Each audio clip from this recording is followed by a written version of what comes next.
السلام علیکم ورحمۃ اللہ وبرکاتہ۔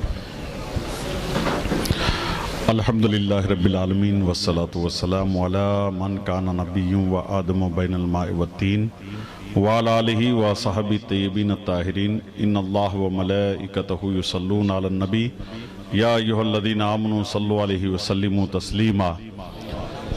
اللہم صلی علی سیدنا و مولانا محمد وعلی آل سیدنا و مولانا محمد وبارک وسلم صلاۃ و سلام علیک یا رسول اللہ۔ علی کا زیب و زین زندہ ہے،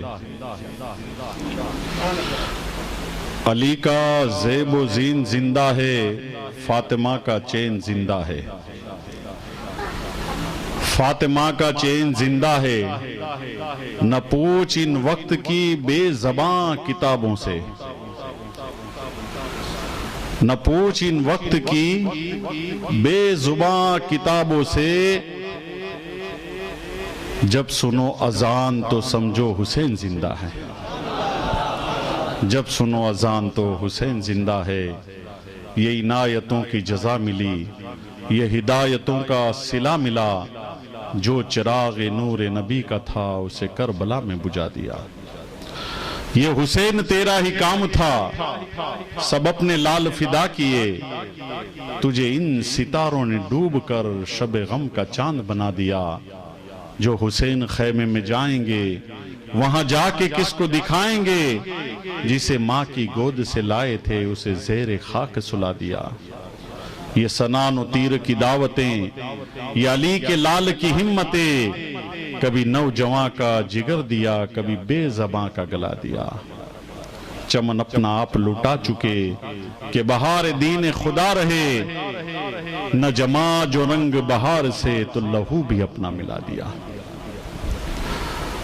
سید الشہداء سیدنا امام علی مقام رضی اللہ تعالیٰ عنہ کی بارگاہ میں خراج عقیدت پیش کرنے کے لیے یہ ہاشمی کمیٹی کی طرف سے لگاتار 33 سال سے 32 سال پورے ہو چکے، یہ 33واں سال ہے، ان کی بارگاہ میں خراج عقیدت پیش کیا جاتا ہے۔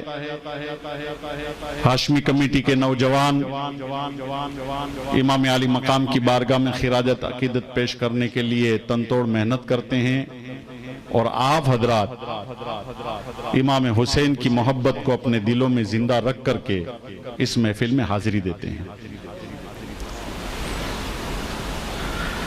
میں بھی لگاتار کچھ نہ کچھ آخری مجلس میں امام علی مقام رضی اللہ تعالیٰ عنہ کی بارگاہ میں خراج عقیدت پیش کرتا ہوں۔ آج تھوڑی دیر کے لیے کچھ باتیں آپ کو بتانا چاہتا ہوں۔ بہت سے علماء کرام، ہمارے اہل سنت والجماعت کی بھی، اور بہت سے فرقے والے جب واقعات کربلا بیان کرتے ہیں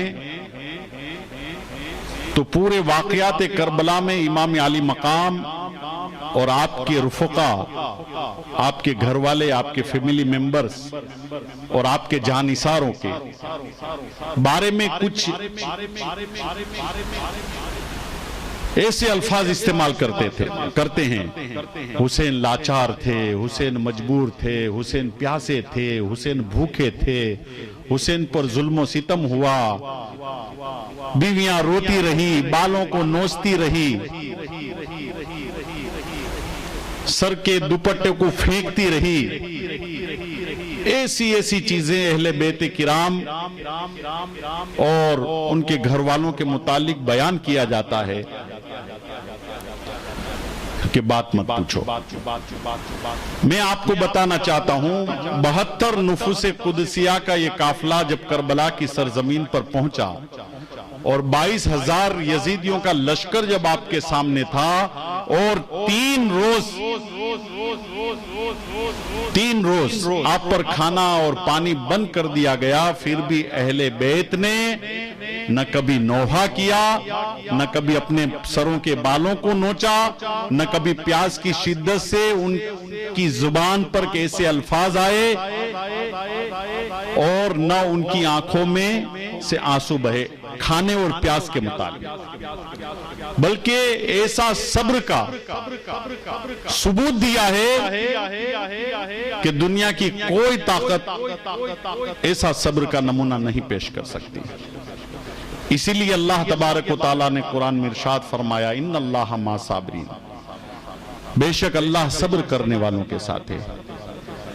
راہ خدا میں جو گردن کٹا دے، قتل کر دیے جائیں، انہیں مردہ نہ سمجھو بلکہ وہ زندہ ہے۔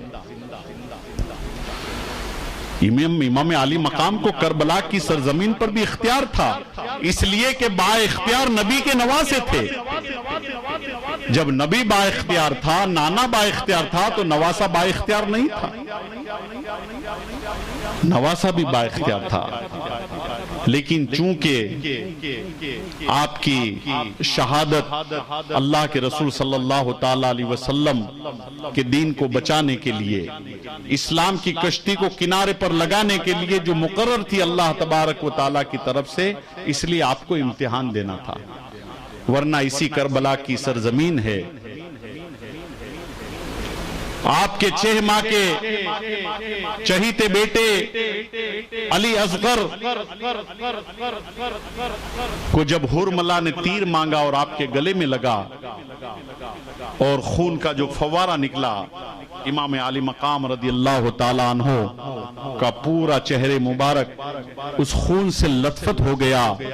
ایسے وقت میں روایت میں آتا ہے کہ آپ کے چاہنے والوں اور آپ کے ماننے والے دریا میں کشتی پر سوار ہو کر کے سمندر کا راستہ طے کر رہے تھے، اور جب سمندر کا راستہ طے کر کے سمندر میں طوفان آیا اور جو کشتی ڈوبی اور امام علی مقام رضی اللہ تعالیٰ عنہ کو پکارا ہے، تو کربلا کی سرزمین پر ہاتھ میں علی اصغر کا لاشہ مبارک ہے، اور امام علی مقام نے وہیں سے ہاتھ کو لمبا کر کے اس کشتی کو بچایا تھا۔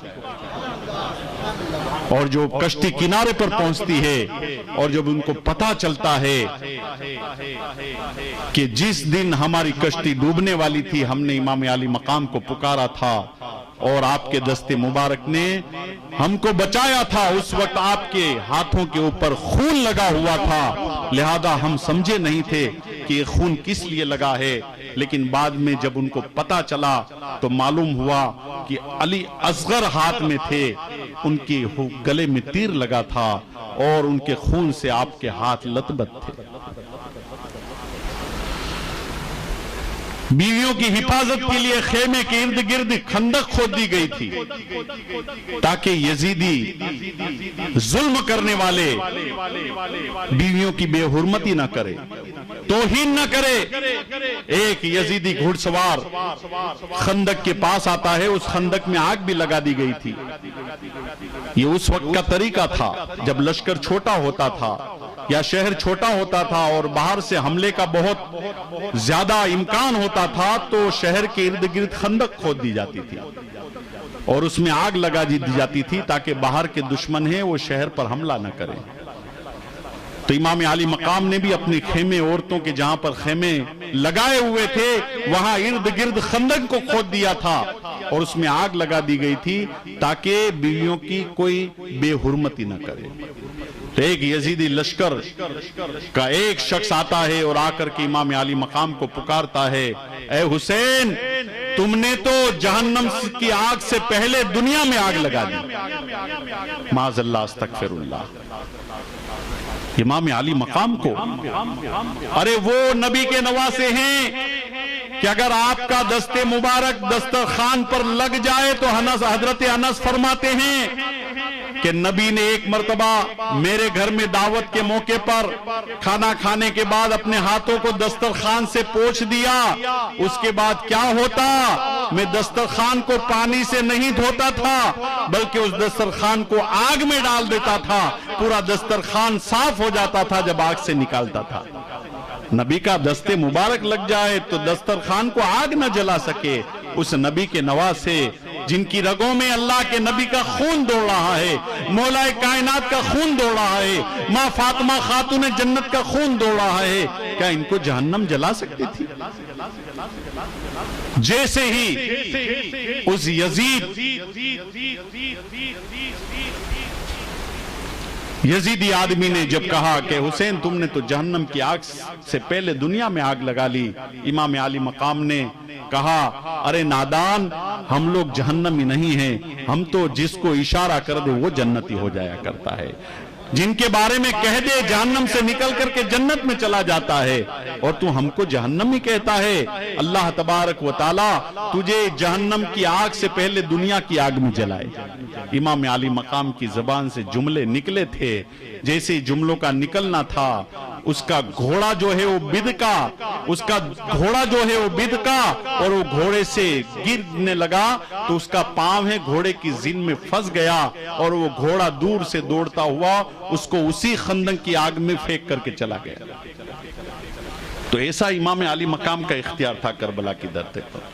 آپ دعا کے لیے ہاتھ اٹھا دیتے، بارش برس جاتی، آپ دعا کر دیتے، طوفان آ جاتا، آندھی آ جاتی، قہر برپا ہو جاتا، لیکن نہیں، امتحان دینا مقصود تھا۔ پہلے بھی با اختیار تھے، کربلا کی سرزمین پر بھی اختیار والے تھے۔ اپنے کڑیل نوجوان علی اکبر کا لاشا اٹھا کر کے خیمے میں لائے، کسی نے گھر کی عورتوں نے، زینب نے، سکینہ نے، شہر بانوں نے اپنے بالوں کو نہیں نوچا، نوحہ نہیں کیا۔ آج اہل بیت کی گھرانی کی عورتوں کو مظلوم قرار دیا جاتا ہے، لاچار قرار دیا جاتا ہے، مجبور قرار دیا جاتا ہے۔ نہیں، اہل بیت کی وہ مبارک اور مقدس شہزادیاں تھیں۔ جب یزیدیوں نے آپ کے سروں سے دوپٹے نوچ لیے تو حضرت زینب نے اعلان کیا تھا، اے اہل بیت کی شہزادیاں، اپنے سروں کے بالوں سے اپنے چہرے کو چھپا لو اور دوپٹہ بنا لو۔ اس وقت بھی اپنے چہرے کو کسی غیر محرم کو نہیں دکھایا۔ یہ اہل بیت کی شہزادیاں تھی، اور کیسا اختیار۔ ابھی مدینہ میں تھے اور مدینہ کے گورنر نے بلا کر کے کیا کہا تھا، امیر معاویہ کا انتقال ہو چکا ہے، یزید تخت پر بیٹھ چکا ہے، لہذا بیعت چاہتا ہے، امام حسین کی بیعت چاہتا ہے، اور بیعت میں کیا دینا پڑتا ہے؟ ہاتھ۔ اگر ہاتھ دے دیا یزید راضی ہو جاتا۔ تو مدینہ میں جب تھے تب سے بیعت کا مطالبہ، ہاتھ کا مطالبہ، یزید کے ہاتھ میں ہاتھ دے دو، یزید کے ہاتھ میں ہاتھ دے دو۔ مدینہ میں تھے تو یزید کے ہاتھ میں ہاتھ دے دو۔ مکہ پہنچے، یزید کے ہاتھ میں ہاتھ دے دو۔ کوفہ پہنچے، یزید کے ہاتھ میں ہاتھ دے دو۔ 3 دن تک پانی بند کر دیا گیا، یزید کے ہاتھ میں ہاتھ دے دو۔ علی اکبر شہید ہو گئے، یزید کے ہاتھ میں ہاتھ دے دو۔ علی اصغر شہید ہو گئے، یزید کے ہاتھ میں ہاتھ دے دو۔ حضرت قاسم شہید ہو گئے، یزید کے ہاتھ میں ہاتھ دے دو۔ حضرت عباس علمبردار کے بازو کٹ گئے، یزید کے ہاتھ میں ہاتھ دے دو۔ امام علی مقام رضی اللہ تعالیٰ عنہ شہید ہو گئے، یزید کے ہاتھ میں ہاتھ دے دو۔ لیکن حسین کا اختیار کیسا تھا؟ جب آپ شہید ہو گئے تو آپ کی گردن کو کاٹ کر کے یزیدیوں نے نیزے پر اٹھایا، اور جس کی ہاتھ کی تمنا کرتے تھے امام علی مقام کے اختیار نے اس ہاتھ کو لینے تک نہیں دیا، ورنہ ہاتھ کو لے کر کے چلے جاتے۔ گردن کیوں کاٹی؟ یزید تو ہاتھ مانگ رہا تھا۔ ابھی یزید کی خوشی تھی کہ امام علی مقام کو قتل کرنے کے بعد ہاتھ ہی لے جا کر اپنے ہاتھ پر رکھ دیتا کہ امام علی مقام تم زندہ رہے، تم نے ہاتھ نہیں دیا، تم کو شہید کرنے کے بعد، قتل کرنے کے بعد تو تمہارا ہاتھ میرے ہاتھ میں آیا کہ نہیں آیا؟ لیکن نہیں، حسین کا اختیار تھا، گردن کو لے جانے دیا مگر ہاتھ کو نہیں لے جانے دیا۔ تو امام علی مقام رضی اللہ تعالیٰ عنہ کربلا کی دھرتی پر تھے، تب بھی لاچار نہیں تھے، مجبور نہیں تھے، بلکہ با اختیار نبی کے با اختیار نواسے تھے۔ اللہ تبارک و تعالی ہمیں سیدنا امام علی مقام رضی اللہ تعالیٰ عنہ کی سچی محبت عطا فرمائے۔ اور یہ شب عاشورہ اور عاشورے کے دن عبادت و بندگی کرنے کا حکم ہے، عاشورے کا روزہ رکھنے کا حکم ہے، اور واقعات کربلا سے پہلے بھی عاشورے کی بہت فضیلت تھی۔ یہ تو واقعات کربلا کے بعد عاشورہ جو تھا وہ امام علی مقام رضی اللہ تعالیٰ عنہ کی شہادت کی وجہ سے یہ عاشورہ مشہور ہو گیا، ورنہ اس سے پہلے بھی حضور کے زمانے میں بھی اور حضور سے پیشتر زمانے میں بھی عاشورے کی بڑی فضیلت تھی، اس لیے کہ عاشورے کے دن حضرت آدم علیہ السلام کی توبہ قبول ہوئی تھی، حضرت عاشورے کے دن حضرت نوح علیہ السلام کی کشتی جودی پہاڑ پر لگی تھی، حضرت عاشورے کے دن حضرت یونس علیہ السلام کو مچھلی کی پیٹ سے نجات ملی تھی. عاشورے کے دن حضرت ابراہیم علیہ السلام پر آگ ٹھنڈی ہوئی تھی. عاشورے کے دن حضرت عیسیٰ علیہ السلام کو جب سولی پر چڑھایا گیا، عیسیٰ یہ مانتے رہے کہ عیسیٰ علیہ السلام کو سولی پر چڑھا گیا، لیکن اللہ تبارک و تعالیٰ نے ان کو آسمان پر بلا لیا تھا. اس لیے عاشورے کی بہت بڑی فضیلت تھی، اور اللہ کے رسول صلی اللہ تعالیٰ علیہ وسلم نے اسی لیے شب عاشورہ عبادت کرنے کا حکم دیا تھا اور عاشورے کے روزہ رکھنے کا حکم دیا تھا. مدینہ میں جب ہجرت کر کے اللہ کے رسول پہنچے اور عاشورے کے روزہ رکھنے کا حکم دیا تو یہودیوں نے کہا کہ مسلمان ہماری نقل کر رہے ہیں، ہم بھی عاشورے کا روزہ رکھتے ہیں، اس لیے یہ انہوں نے بھی روزہ شروع کر دیا. تو اللہ کے رسول صلی اللہ تعالیٰ علیہ وسلم نے ارشاد فرمایا کہ اب یہودی جب یہ کہتے ہیں تو ہم عاشورے کا ایک روزہ نہیں رکھیں گے بلکہ 2 روزہ رکھیں گے تاکہ ان کی مشابہت نہ ہو. اس لیے 9-10 روزہ رکھا کرو یا تو 10-11 رکھا کرو. ایک روزہ رکھنے کا حکم اسی لیے نہیں ہے کہ یہودیوں کی مشابہت ہو رہی تھی. اسی لیے تو کربلا کی سرزمین پر آپ نے مہلت مانگی عمر ابن سعد سے کہ آج عبادت اور بندگی کرنے کی رات ہے، آج ہم جنگ نہیں کریں گے، ہم کو مہلت دے دے ایک رات کی. اور امام علی مقام قرآن کی تلاوت کرتے رہے، رسول کی بارگاہ میں درود و سلام بھیجتے رہے، اللہ کو یاد کرتے رہے، نماز نفل ادا کرتے رہے. لیکن ہم امام علی مقام کے چاہنے والے، ماننے والے، ہم کیا کرتے ہیں عاشورے کی رات کو؟ کیا اپنے دل پر ہاتھ رکھ کر ہم نے سوچا ہے؟ کربلا کا اتنا ٹینشن والا ماحول، سامنے 22,000 یزیدی لشکر ہے، 72 نفوس قدسیہ کا قافلہ ہے، اس میں جوان بھی ہے، بوڑھے بھی ہیں، بچے بھی ہیں. ایسے ٹینشن والے ماحول میں بھی امام علی مقام نے نہ نماز چھوڑی، نہ روزہ چھوڑا، نہ قرآن کی تلاوت چھوڑی، نہ درود پڑھنا چھوڑا. اور ہم بغیر ٹینشن والی ہماری زندگی نہیں ہوتی عاشورے کی رات کو اور عاشورے کے دن کو، پھر بھی ہم نماز پڑھنے کی ہم کو توفیق نہیں ہے، قرآن کی تلاوت کرنے کی توفیق نہیں ہے، درود و سلام پڑھنے کی ہم کو توفیق نہیں ہے. نہ عاشورے کی رات کو توفیق ہوتی ہے، نہ عاشورے کی دن کو. اللہ کے رسول نے ارشاد فرمایا عاشورے کے دن یتیم کے سر پر ہاتھ پھیرو، عاشورے کے دن بھوکوں کو کھانا کھلاؤ، عاشورے کے دن ننگوں کو کپڑا پہناؤ، عاشورے کے دن سرما لگاؤ، عاشورے کے دن سفید لباس پہنو دھویا ہوا، عاشورے کے دن اپنے جسم کو عطر سے ملبوس کرو، عاشورے کے دن نوافل ادا کرو، عاشورے کے دن دعا پڑھو. امام زین العابدین کی دعا کیا ہے؟ جو عاشورے کے دن زین العابدین کی دعا پڑھ لیتا ہے وہ 1 سال تک اس کو موت سے ضمانت مل جاتی ہے. عاشورے کے دن دعا زین العابدین اگر کوئی پڑھ لے تو اس کو 1 سال تک موت نہیں آتی، اس کو آتی سال تک کی ضمانت مل جاتی ہے زندگی. لیکن یہ کوئی پڑھتا ہے لیکن خرافات میں ہم مشغول ہیں، ناجائز کاموں میں ہم مشغول ہیں، غیر شرعی کاموں میں ہم مشغول ہیں. جس کا حکم قرآن نے دیا، جس کا حکم اللہ کے رسول نے دیا اس پر ہم عمل نہیں کرتے، اور جس کا حکم کسی نے نہیں دیا اس پر عمل کرتے ہوئے نظر آتے ہیں. شب عاشورہ اور عاشورے کے دن جو ہم کرتے ہیں کیا اس کا حکم امام علی مقام نے دیا ہے؟ اگر دیا ہے تو کسی بھی کتاب لاؤ کھول کر کے مجھے بتا دو، میں بھی تمہارے ساتھ کرنے لگوں گا. لاؤ حدیث کی کتاب لا کر کے بتا دو کہ حدیث پاک میں لکھا ہے، قرآن لا کے بتا دو قرآن میں لکھا ہوا ہے، قول لا کر بتا دو بزرگان دین کا، فقہ کی کتابیں لا کر بتا دو. بڑے بڑے کتب خانے ہیں پوری دنیا میں، مصر کا کتب خانہ جہاں پر دنیا بھر کی کتابیں ہیں لکھی ہوئی ہے، وہ لا کر کے بتا دو کہ جو ہم شب عاشورہ اور عاشورے کے دن کرتے ہیں کیا کسی کتاب میں بھی لکھا ہوا ہے؟ قیامت کے دن کیا ہوگا؟ قیامت کے دن کیا ہوگا؟ سوال پوچھے جائیں گے. اور سوال کیا ہوگا؟ کیا ہم نے نیاز کھلائی کہ نہیں کھلائی، نیاز کھائی کہ نہیں کھائی، اس کے متعلق سوال ہوگا. کیا ہم نے غوث پاک کی 11ویں منائی کہ نہیں منائی، اس کے متعلق سوال ہوگا. کیا خواجہ کی 6ٹھی منائی کہ نہیں منائی، اس کے متعلق سوال ہوگا. کیا محرم کا جلوس نکالا کہ نہ نکالا، اس کے متعلق سوال ہوگا. کیا ہم نے کسی ولی اللہ کا عرس منایا کہ نہیں منایا، اس کے متعلق سوال ہوگا. نہیں، قیامت کے دن سب سے پہلا سوال نماز کے متعلق ہوگا۔ روز محشر کی جہاں گداز بود اولی پرشی سے نماز بود، قیامت کے دن سب سے پہلا اگر کوئی سوال ہوگا تو وہ نماز کے متعلق ہوگا، اور اس کی ہمیں کوئی فکر نہیں ہے، اور جس کے بارے میں کچھ سوال ہی قیامت کے دن نہیں ہونے والا ہے وہ کام تو ہم ایسے فرض سمجھ کر کے کرتے ہیں کہ کمپلسری ہے، اگر یہ نہیں کیا تو ہم اسلام سے خارج ہو جائیں گے۔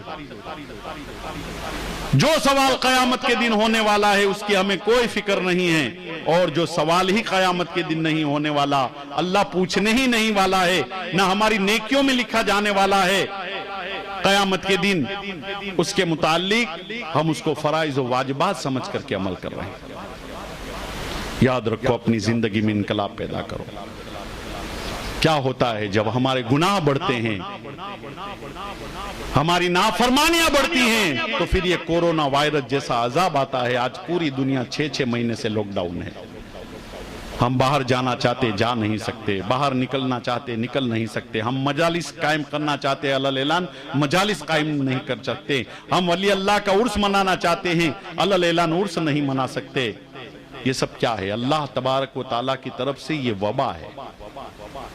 ہماری نافرمانیوں کی وجہ سے، ہمارے گناہوں کی وجہ سے اللہ تبارک و تعالیٰ نے یہ وبا ہم پر نازل فرمائی ہے، پھر بھی ہم کو کوئی فکر نہیں ہے اس کی۔ مرنے والے مر جاتے ہیں، جانے والے چلے جاتے ہیں، ہمارے لیے صرف گنتی ہوتی ہے۔ کورونا میں 50,000 ہندوستان میں مر گئے، پوری دنیا میں 5 لاکھ مر گئے، ہمارے محلے میں 10 لوگ مر گئے، ہمارے شہر میں 50 لوگ مر گئے، ہمارے لیے صرف گنتی ہوتی ہے۔ لیکن مرنے والے کے گھر میں جا کر کے اگر آدمی مر گیا ہے تو اس کی بیوہ کو پوچھ کے اس سے کتنی تکلیف ہوتی ہے، اس کے شوہر کا انتقال ہو گیا ہے۔ اس یتیم بچوں سے پوچھو جو اس بیماری میں مبتلا ہو کر چلا گیا ہے کہ اس یتیم بچوں کا کیا حال ہوگا جب اس کا باپ چلا گیا، باپ کا سایہ سر سے اڑ گیا ہے۔ لیکن ہمارے لیے تو صرف گنتی ہے۔ اتنے مر گئے، اتنے ہندوستان میں مر گئے، اتنے امریکہ میں مر گئے، لیکن جس جگہ میت ہوتی ہے اس میت کے ماں کو پوچھو جس کا بیٹا جوان چلا گیا ہے، اس باپ کو پوچھو جس کے بیٹے کی میت ہو چکی ہے، اس بیوی سے پوچھو جس کا شوہر اس بیماری میں مبتلا ہو کر کے چلا گیا ہے، اس بچوں سے پوچھو۔ اس لیے یاد رکھو، زندگی کا کوئی بھروسہ نہیں ہے۔ کیا بھروسہ ہے زندگانی کا؟ آدمی بلبلا ہے پانی کا۔ انما الدنیا فناء لیس للدنیا ثبوت، انما الدنیا وما فیہا کنزل عنکبوت۔ یہ دنیا کے لیے فنا ہی فنا ہے، دنیا کے لیے بقا و ثبوت نہیں ہے۔ اور یہ دنیا اور دنیا کے تمام ساز و سامان مکڑی کے جالے کی طرح ہے۔ جس طرح مکڑی جالے کا گھر بڑھا کر بڑے اطمینان سے بیٹھی رہتی ہے اور یہ گمان کرتی ہے کہ میرا گھر بہت مضبوط ہے، لیکن قرآن کہتا ہے وَإِنَّ أَوْهَنَ الْبَيُوتِ لَبَيْتُ الْعَنْكَبُوتِ، یعنی ہوا کا ایک جھونکا مکڑی کے گھر کو تباہ و برباد کر ڈالتا ہے۔ یہی مثال دنیاوی زندگی کی ہے کہ ایک سانس پر اس کا دار و مدار ہے۔ اس لیے خدا کے لیے یہ دنیا فانی ہے اور ہمیشہ کی زندگی آخرت کی زندگی ہے، لہذا آخرت کی زندگی کے لیے بھی کچھ سوچو، اس لیے کہ آخرت کی زندگی ہمیشہ کی زندگی ہے، یہ دنیا کی زندگی تو چند روزہ زندگی ہے۔ لہذا آپ لوگوں سے گزارش ہے، آپ لوگ کوشش کیجئے نماز پڑھنے کی، روزہ رکھنے کی، قرآن کی تلاوت کرنے کی اور شریعت کے راستے پر چلنے کی آپ کوشش کیجئے۔ اللہ اور رسول کے بتائے ہوئے راستے پر چلنے کی کوشش کریں، اس لیے کہ یہی زندگی ہے۔ اگر نبی کو خوش کرنا چاہتے ہو، اہل بیت کو خوش کرنا چاہتے ہو، شہداء کربلا اور پنجتن پاک کو خوش کرنا چاہتے ہو، تو وہ کام کرو جو ان کو پسند تھے، وہ کام نہ کرو جو ان کو پسند نہیں تھے۔ اللہ تبارک و تعالی ہمیں نماز پڑھنے کی ہدایت عطا فرمائے اور خرافات سے بچنے کی اللہ تبارک و تعالی ہمیں توفیق عطا فرمائے۔